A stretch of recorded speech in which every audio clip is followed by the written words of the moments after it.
A blessed day, everyone. My name is Brother Kix, and welcome to another episode of HUGOT LINES.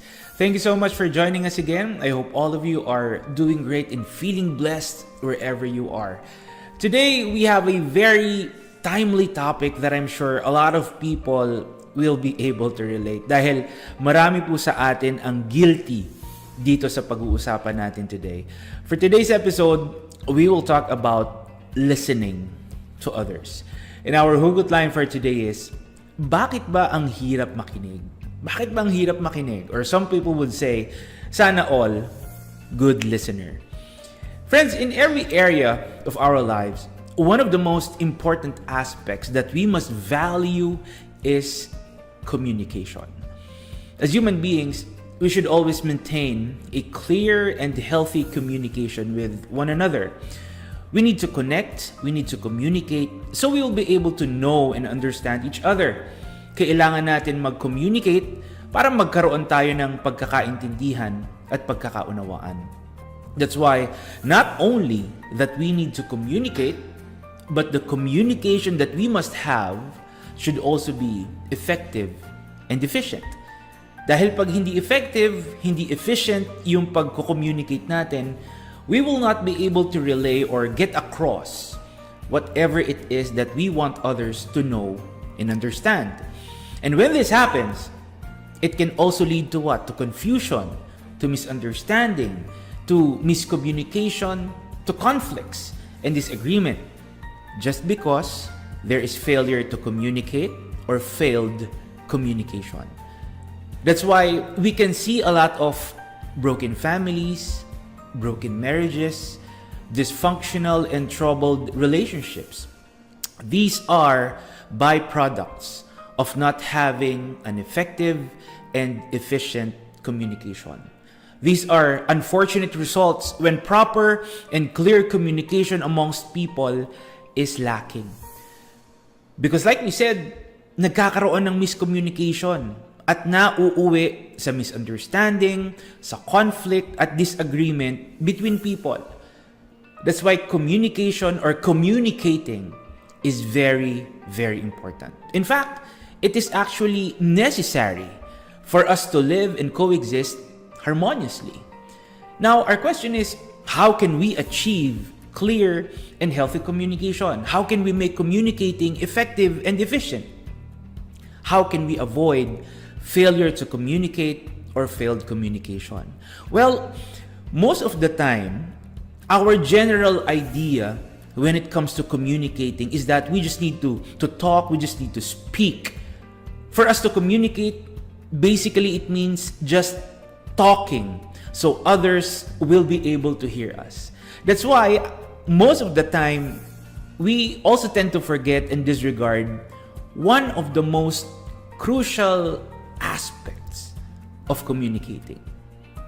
You see, dahil busy tayo kakasalita, at the end of the day, nakakalimutan nating makinig. We forget to listen.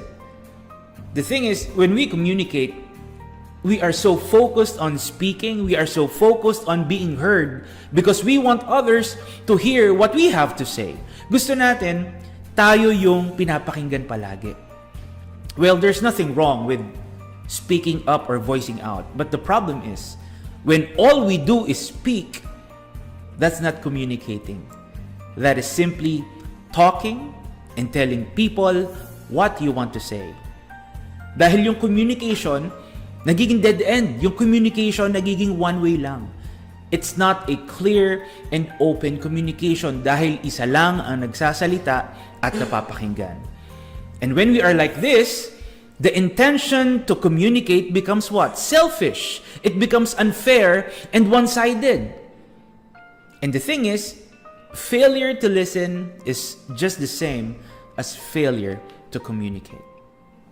You see, when we communicate, it should be beneficial for both ends. Dapat mag-benefit pareho from communicating. That's why we need to make it clear. We need to make it open. We need to make it effective and efficient. And we will be able to achieve that if we are willing to listen and to hear what the other person has to say. That's why communication is considered a two-way, reciprocal process. Ano ibig sabihin nun? It means reciprocity is needed. It means there should be an equal and mutual exchange, or yung tinatawag nating give and take. This process is very much important when we are communicating, because this will allow us to identify, it will allow us to acknowledge and to understand what the other person is really trying to say. So, hindi natin kailangan manghula. Hindi natin kailangan mahirapan kakaisip kung ano ba yung gustong sabihin or iparating sa atin nung kausap natin. And at the same time, we get to avoid confusion, we get to avoid misunderstanding, miscommunication, yung conflicts and disagreement sa ibang mga tao. Maiiwasan natin yung failure to communicate or failed communication. And the great thing is, if we choose to listen, it allows us to respond effectively and efficiently to what others are communicating to us. Pag nakikinig tayo, nalalaman natin kung ano yung dapat nating gawin, kung ano yung dapat nating maging reaction based on what is being communicated to us.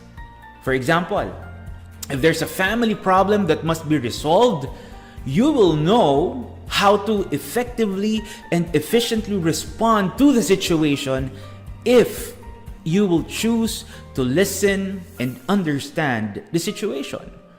Or kung merong misunderstanding or disagreement between you and your spouse, you will know how to adjust and how to handle the situation if you will choose to listen and identify kung saan nanggagaling yung hindi pagkakaunawaan at hindi pagkakaintindihan. Or if you have issues and concerns with other people, you will be able to come up with an agreeable and mutually beneficial resolution kung pipiliin mong makinig at unawain yung sitwasyon. Kadalasan, yun ang hindi natin nagagawa. Most of the time kasi mga kaibigan, yun ang nakakalimutan natin gawin. Ang umintindi at umunawa. Why? Dahil hindi tayo nakikinig. Most of the time, we fail to acknowledge and understand what's really going on. We fail to see and identify the real situation just because we are not willing to listen. Well, let me share with you James 1, verse 19. It says, "My dear brothers, always be willing to listen. Always be willing to listen and slow to speak. Do not become angry easily." Again, there's nothing wrong with wanting to be heard. Hindi po masama kung gusto mong pakinggan ka ng iba. But the thing is, we must want to listen if we want to be heard. We must want to listen. Dapat gustuhin din natin makinig kung gusto natin na tayo ay pakinggan. We must be willing to listen and hear others as well. It is said na ang lahat ng bagay ay nadadaan sa maayos at mabuting usapan. Wala daw pong problema ang hindi mapag-uusapan. That is actually very true and effective.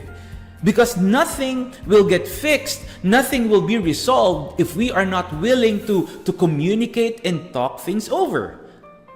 But the thing is, talking is just one part of what we need to do.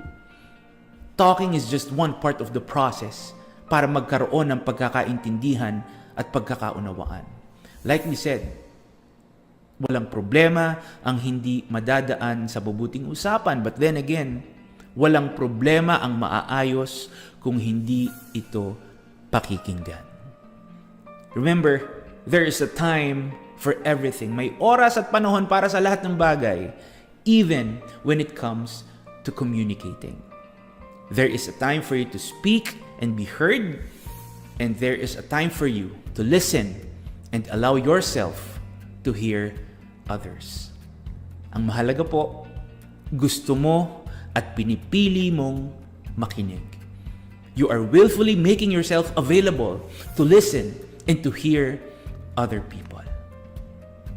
Most of the time, we feel hesitant We feel reluctant to communicate dahil ayaw nating magkaroon ng hindi pagkakaintindihan at hindi pagkakaunawaan. Iniisip natin kasi na baka mahirapan tayong mag-reach out. But you know what, friends? Communicating should always be a positive learning experience for all of us. Ano yung kailangan natin gawin? Kailangan lang natin piliin at gustuhin na makinig. Hallelujah! Again, thank you so much for joining us today. And if you have any topic or hugot line that you want to share with us, please feel free to let us know. You can comment here or message us so we can discuss it in our upcoming episodes. Once again, my name is Brother Kix, and may our Almighty Father Yahweh continue to be with us and bless us all. Friends, keep safe. Hallelujah.